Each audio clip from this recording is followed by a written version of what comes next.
납치 737일, 2년여 만에 다시 만난 가족. 다시는 못 볼 줄 알았던 가족을 보고 오열합니다. שלי, חיים שלי, חיים שלי, אתה אלוף גיבור, אלוף גיבור, כפרה עליך אני. 하마스에 납치됐던 마지막 이스라엘 인질 20명이 석방됐습니다. 하마스 지하 터널에 억류됐던 에비아타르 다비드 씨도 집으로 돌아왔습니다. 앙상한 모습으로 자신이 무덤을 파고 있다고 호소했던 다비드 씨. חופר את הקבר, קבר שמיד מבחינתי לי. 연인이었던 노아와 아비나탄은 음악 축제에서 하마스에 의해 납치됐습니다. 나를 죽이지 말아요라는 말로 유명해진 이스라엘 인질 노아 아르가만이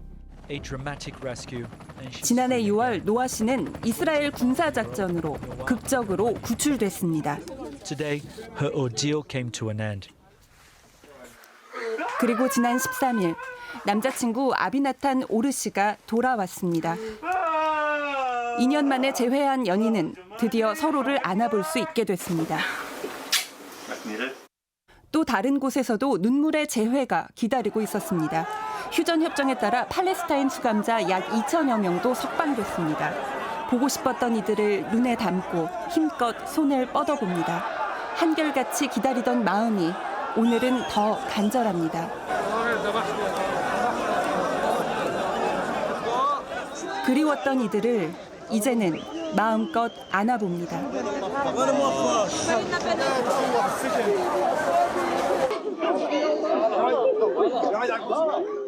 لا يوصل انا مش مصدق لحد الحين يعني الحمد لله كنا نستنى في الفرحه هاي مش حاسس فيها لانه لا يوصف انك تشوف الشمس هذا اول شيء، ثاني شيء انك تشوف الشمس من غير شبك هذا شعور لا يوصف. الحريه لا تقدر بثمن.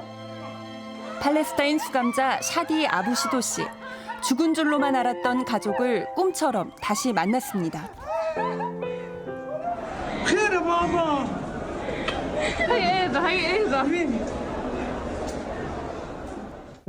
يحكي لي انه احنا قتلنا اولاده وقتلنا هذا، طبعا انا اصابتني من الهستيريا والحاله النفسيه الصعبه اللي عشتها. 아직도 또렷한 상처를 보여주며 참혹한 수감 생활을 토로합니다. سنتين اللي قضيتهم او 20 شهر قضيتهم في السجن بقدر اوصف لك اياهم ان انا كنت في مقبره الاحياء. 그리운 집으로 끝없는 귀향 행렬이 이어졌습니다. 절망으로 떠났던 그 길을 되돌아갑니다. 올해 60살인 피란민 나엘 아바스 씨도 집으로 돌아갈 짐을 챙겨봅니다. احنا مبسوطين اللي توقف الحرب فقط، اما العوده احنا رايحين على دمار على بيت مهدوم. 걷고 또 걸어 도착한 집. 어둑해진 하늘만큼이나 현실은 어두웠습니다. 천신만고 끝에 마주한 건 참혹한 폐허로 변한 집. ومدمر ومش عارف ايش بدنا نعمل. للامانه تفاجأنا بالامر هذا ومش عارف وين بدنا ننام. 그래도 바닥에 매트리스를 깔고 불을 피우고 냄비를 올려봅니다. 신락 같은 희망을 피워봅니다. 전쟁만큼이나 잔인한 가자 지구의 상처는 아직 아물지 않았습니다. 유해와 불발탄 등 도처의 위험이 도사리고 있습니다. 남편을 잃은 아말 씨는 전쟁이 앗아간 건 그동안의 삶과 추억이라고 말합니다. بس القليل يعني بس ألاقي ذكريات نفسي أطلع أواعي حاجة صورة إشي لجوزي يعني الحمد لله أنا مبسوطة إني لقيت هدمة من هدوم جوزي. 가자 전쟁으로 이스라엘과 팔레스타인이 서로 총뿌리를 겨눈 2년. 어떤 이는 살아서 가족의 품으로, 어떤 이는 죽어서야 가족의 품에 안겼습니다. 인질은 돌아오고 집에도 돌아왔지만 가자 지구는 아직 평화를 기다리고 있습니다. 그야말로 첫 처참한 잿더미 풍경입니다. 겨우겨우 집에 돌아왔는데 저렇게 폐허를 마주해야 했으니 너무나 막막할 것 같은데 오건영 팀장님 어떻게 보셨어요? 네, 이게 참 저도 마음이 참 먹먹합니다. 그러게요. 이게 잔해만 모아도요 5,500만 톤 정도 된다고 하니까요. 네. 이게 이집트의 대형 피라미드 13개와 맞먹을 정도라고 합니다. 네. 이제 지금 가자 지구 같은 경우는 수도라든지 전기 같은 기반 시설이 모두 붕괴가 됐고 주택이 10채면은 9채가 부서졌다고 합니다. 집이 없는 상태라고 네, 봐야겠죠. 그렇죠. 이 주택 재건에만 80년이 걸릴 거다 이제 이런 예측도 나오고 있거든요. 네. 그리고 이제 참고로 이 풀려난 인질들 같은 경우나 이 팔레스타인 수감자 모두 죽음의 문턱에서 살아 돌아온 거지 않습니까? 그렇죠. 이 트라우마가 심각해서 이걸 치료하는 데만도 수년이 걸릴 것이다 이렇게 얘기가 있습니다. 네, 너무 안타까운 일입니다. 왜 안 그렇겠습니까? 그럼에도 불구하고 정말 길이 보이지 않는 듯하던 인질 송환 문제가 일단 해결이 되어서 이 점은 정말 다행스럽고요. 그래서 김수천 교수님, 저는 트럼프 대통령이 이것만큼은 정말 큰 일을 해냈다고 생각해요. 네, 큰 역할을 했다고 생각합니다. 예. 본인이 그렇게 원하던 노벨 평화상을 받지는 못했어요. 하지만 이 본인의 SNS에는요.